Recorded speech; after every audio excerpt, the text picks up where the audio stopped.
ትሁት በስተመጨረሻ አቶ ገዛኸኝ ከቤት አባረራት። አለምዬን ገብታ እያበላችና እያጠጣች ሳለ በድንገት የልጇን ድምፅ ስትሰማው ቀወጠችው።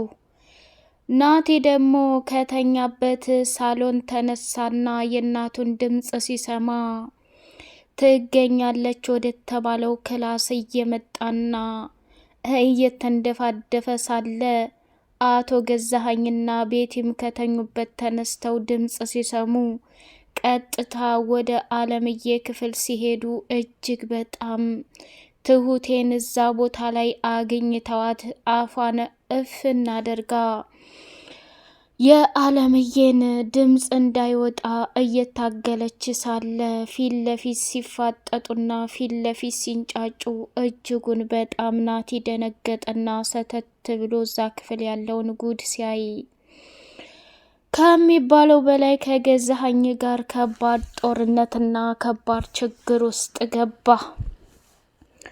ገዛኸኝ እንግዲህ ትሁቴን እኔ በህይወቴ በማያገባውና በማይመለከተው ነገር ላይ ገብቶ የማይሰው በጣም ለኔ ጠላቴና ከባድ እርምጃ የምወስድ ሰው ነኝ ብሎ አስፈራርቷት ነበረ።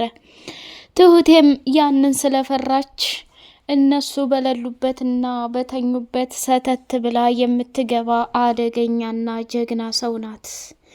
ሆኖም ግን ያየችውን ነገር ማመን አቅቷት በጣም ደነገጠችና ወይኔ ጉዴ፣ ይሄ ነገር ውሸት በሆነ እውነትማ ከሆነ በፍጹም ልንዛለቅ አንችልም። እንዴት? ለምን? ተኝተው ነበር እኮ አሁን አለምዬ ባትጮህ ኑሮ ይሄን ነገር ሊሰሙ አይችሉም ነበር እያለች መደናበር ጀመረች።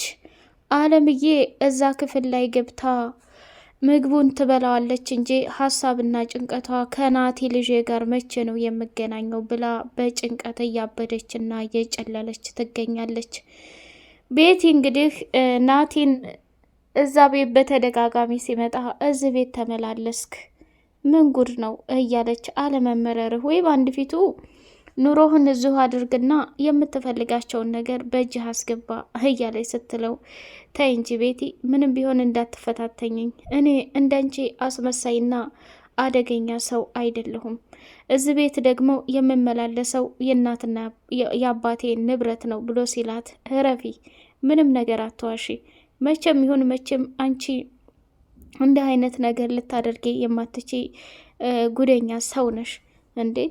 ደግሞ ምን አደረኩ? ደግሞ ምን ሁን ነው የምትለው እያለኝ መደናበር ጀመረችና አይ እንግዲህ አንቺ ና ስላልሽኝ፣ አንቺ አትምጣ ስላልሽኝ የምወስነው ነገር የለም። ገባሽ አይደለም? እውነታውን ስነግርሽ መቼም ይሁን መቼም ከኔ ጋር እኩል ልትሆኝ አትችይም። አሁንም ቢሆን ይሄ የወለቀ ባልሽ ነው እንጂ እንትን የሚልሽ በፍጹም ምንም ነገር ማድረግ እንደማትቺ ሁሉንም ጠንቅቀሽ ታውቂዋለሽ እያለ እየተከራከራትና ዋጋ እያስበላት ይገኛል። ናቲ እንግዲህ ከትሁት የሆነ ነገር አገኛለሁ ብሎ ምን አዲስ ነገር አለ ማለቴ፣ በእርግጥ በጣም ከባድና አደገኛ ሰዎች እንደሆኑ አውቃለሁ። ትሁት እባክሽ የምታውቂው ነገር ስለ እኔ ገንዘብ ይሰጡኛል አይሰጡኝም የሚለውን ነገር ሰምተሽ ከሆነ እንድትረጅኝ ይፈልጋለሁኝ ብሎ አላት። እኔ አላቅም ስለ አንተ ገንዘብነት ሳይሆን ግን አንድ ሚስጥር የምነግርህ ነገር አለ አለችና ስለ እናቱ ልታወራው ፈልጋ እየተደናበረች ሄደችና በቃ ሌላ ቀን አወራሃለሁ ብላለችው። እሱም በጣም ግራ ተጋባውና ትሁትን ለማግኘት በጣም ጉጉት አደረበት። ትሁቴ ከአባባ ጋር ሂዳ ነበርና ተመልሳ ልትመጣ ስትል መንገድ ላይ ተገጣጠሙ። ከናቲ ጋር ቁማ እያወራች ሳለ ስማ ናቲ፣ እናትህ መቼ እንደሞተች እንዴት እንደሞተች እነዚህን ነገር አጣራ ብላ ስትለው ደነገጠና ትሁት ምን ማለት ነው? ምንድን ነው እያሰብሻለሽው? ብሎ ሲላት እያሰብኩ ያለሁት ቀላል ነገር ይመስለኛል፣ ያልኩህን ነገር ማድረግ አለብህ ብላ ስትለው ግራ ተጋባና መንገድ ላይ አቁሞ ሲጠይቃት ምንድን ልትነግሪ ነበር? ምን ልታወሪ ፈልገሽ ነበር? እያለ ሲላት ላወራህ የፈለግኩት ነገር ግልጽ ነው ናቲ፣ መቼም ይሁን መቼም የሆነ አዲስ ነገር እንደምታገኝ ግልጽ ነው። ግን እናትህን በቃ እንዴት እንደሞተች አጣርተ ድረስበት ብላ ስትለው ቤቲ እንደ አጋጣሚ መጣችና በርቀት ስታያቸው ጨለለች፣ አበደች። ትሁቴን ስሚ አንቺ፣ እኔ አይኔ ጣልኩበትና የኔ ይሆናል ብዬ ያሰብኩት ማንም ሰው ፊት ሲል አልወድም። ከናቲ ጋር ያለሽን ቅርርብ በፍጹም እኔ አልወደውም፣ ተጠንቀቂ ብላ ማስጠንቀቂያ ሰጠቻት። እሷም ታዲያ እንዴ ቤቲ ምን ሆነሽ ነው? እኔ እኮ ወደ አጎቴ ዘንድ ልሄድ እንደ አጋጣሚ አግኝቸው እንጂ ፈልጌው ወይንም ቀጥሬው ወይንም ከኔ ጋር እንዲሆን የታሰበ ምንም ነገር የለም አለቻት። ተጠንቀቂ፣ እኔ ቤቲ ከባድና አደገኛ ሰው ነኝ። የኔን የሆነ ነገር የሚነካብኝ ሰው በፍጹም አልወድም ብላለቻት። ሰላም ሰላም ሰላም! ውድ የተከበራችሁ የደሴው አርግብ ቤተሰቦች እጅግ በጣም ተወዳጁና በጉጉት ስንጠብቀው የነበረውና ልብ አንጠልጣዩ የትሁት ድራማ እንደቀጠለ ይገኛል። ቻናሉን ላይክ፣ ሰብስክራይብ እያደረጋችሁ ለምታበረታቱኝ ውድና መልካም ቤተሰቦቼ ከልብ እጅጉን አድርጌ አመሰግናለሁኝ። የትሁቴ ድራማ እጅግ በጣም በጣም ልብ አንጠልጣይና ትልቅ ነገር ሆኗል። ትሁት አንዳንዴ ነፈዝነቷ ዋጋ እያስከፈላት ነው። መንገድ ላይ ከናቲ ጋር ቁማ ስለወራይ ብቻ ቤቲ እንደዛ ስትላት እውነታውን ለሱ ብትነግረው ኑሮ ናቲ እኮ ራሱ መጋፈጥ የሚችል ሰው ነው።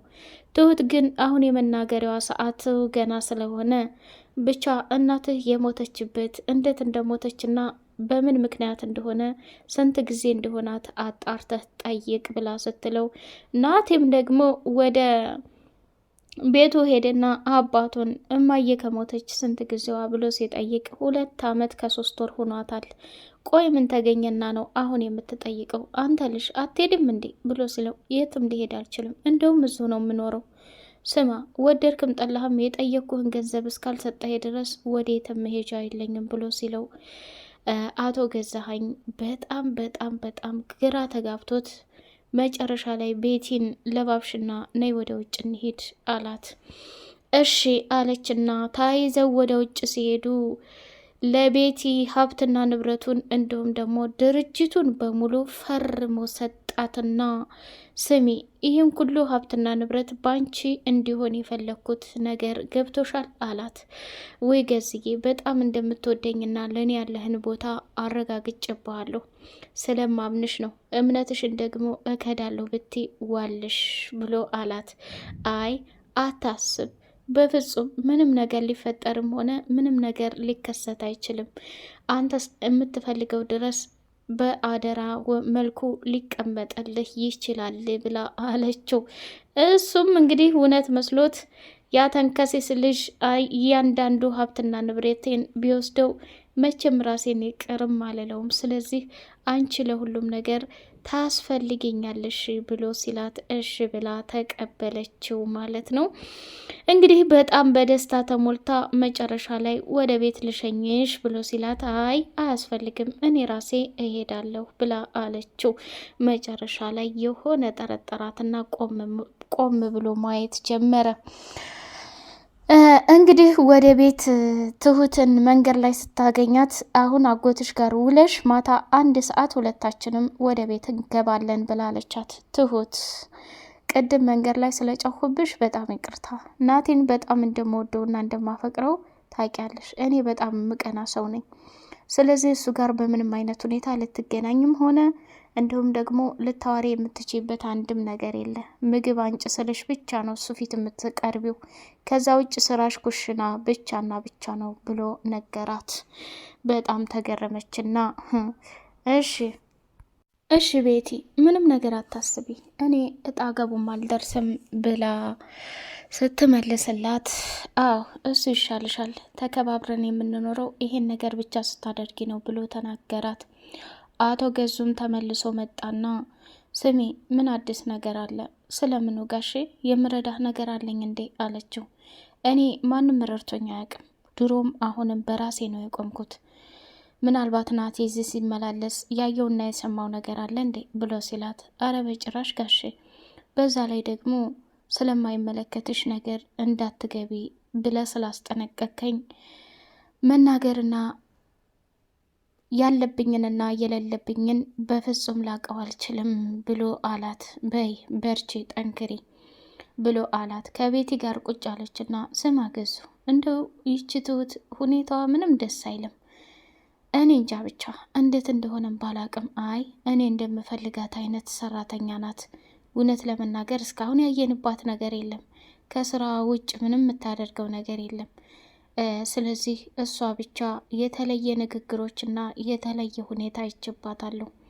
ጥንቃቄ ማድረግ አለብን። በየሰዓቱ እየገባን እብድ እንደሆነች ማንም እንደማይወዳት እንዲሁም ደግሞ ልጇ እንደሞተ በተደጋጋሚ አይምሮዋን በእንደዚህ አይነት መሙላት እንዳለብን አንድ ወዳጅ ዶክተር ነግሮኛል ብሎ አላት። እሱንማ እያደረግን አልነበር እንዴ? አሁን ግን የሆነ ያየችው ነገርና የሆነ ከጎኗ የሰማችው ነገር እንዳለ ይሰማኛል ገዜ አለችው። አታስቢ፣ አንቺም ብቻ ጧት ማታ እየገባሽ እብድ እንደሆነችና ማንም እንደማይወዳት ልጇ እንደሞተ ሰው ሁሉ እንደሚጠየፋትና እንደማይወዳት ንገሪያት ብሎ አለ። አቶ ገዛኸኝም ሰተት ብሎ ገባና ልጅን የት ነው ያደረግከው? ናቴ አልናፈቀህም? እኔ ናፍቆኛል፣ እባክህ ልጅን አገናኘኝ እያለች መለመን ጀመረች።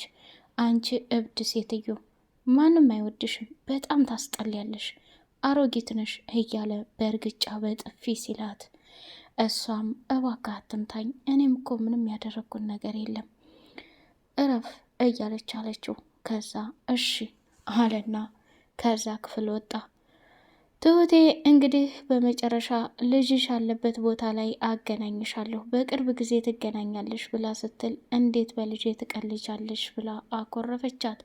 ታይ እንጂ አለምዬ እንደዛ አትበይ፣ እንደውም አንድ ቀን ወደ ውጭ ወተን አንቺ እብድ ነሽ ካሉሽ እብድ ነሽ፣ እብድ አለመሆንሽን ደግሞ ሰዎች አንቺን ሸሽተው የሚሮጡ ከሆነ ካልቀረቡሽ አንቺ የምትሆን አይነት በሽታ አለብሽ ማለት ነው። በእኔ እይታ ግን በጣም ቆንጆ ደርባባ ሴት፣ በፍጹም ይሄ ለአንቺ የማይገባ ነገር እንደሆነ እረዳለሁ ብላ አለቻት። ለማንኛውም አሁን ላይ ወደ ውጭ ስንወጣ በድንገት እንዳይመጡብን መጠንቀቅ አለብን። አሁን ደግሞ ተኝተው ነው የመጣሁት፣ እርቦሻል ብዬ ነው ብይ ጠጪ እያለች ትሁቴ እንግዲህ እቤት የተሰራውን በሙሉ እያመጣች ለሷ እያበላቻትና እያጠጣቻት ትገኛለች። አንቺ ባትኖሩ ኑሮ አሁን እንኳን ቢያንስ ቢገሉኝ እዛ ክፍል አንድ ሴት ነበረች ብለሽ ትናገሪያለሽ። ትሁት አንቺም ጥንቃቄ አድርጊ። በእርግጥ ብዙ ነገር አድርገሽልኛል፣ ቤቱን አሳይተሽኛል፣ እብድ እንዳልሆንኩ ነግረሽኛል፣ ልጅም ደግሞ በህይወት እንደማገኘው ተስፋ ሰጥተሽኛል፣ ነገ ላይ ቁሜ መሄድን እንደምችል እየነገርሽ ነው አለቻት። አዎ አለምዬ፣ አንቺ ካልጮሽ እንዲሁም ደግሞ የፈለጉትን ነገር ቢያደርጉሽ ታግሰሽ ማለፍ አለብሽ ከልጅሽ ጋር እስከምትገናኝ።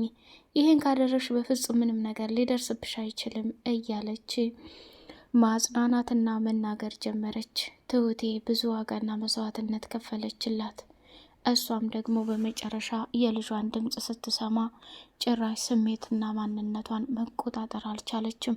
ትሁትም ድምፅሽን ቀንሰሽ አውሪ እና እየጮሁ ነው እነሱ ይሰሙናል ብላ ስትል መጨረሻ ላይ የልጇን ድምፅ ስትሰማ እናት መቋቋም አልቻለችም። ትሁት በመጨረሻ ትሁት፣ እኔ ስላስጠቆርኩሽና መንገድ ላይ አቁሜ ስላወራሁሽ በጣም ይቅርታ፣ ከአሁን በኋላ ምንም እንትን ልልሽ አልችልም፣ በአንቺ ፍላጎት ግን የምትረጂ ነገር ካለ አደራ ብሎ አላት ናቲ። አደራዋንም ጠብቃ መጨረሻ ላይ የተከሰተው ነገር በጣም ያሳዝናል። ውድ የቻናሌ ቤተሰቦች ቻናሉ ላይክ፣ ሰብስክራይብ እያደረጋችሁ አበረታቱኝ። በቀጣይ ፓርት በጉጉት እስከምንገናኝ ሰላም አለይኩም ወራህመቱላሂ ወበረካቱሁ።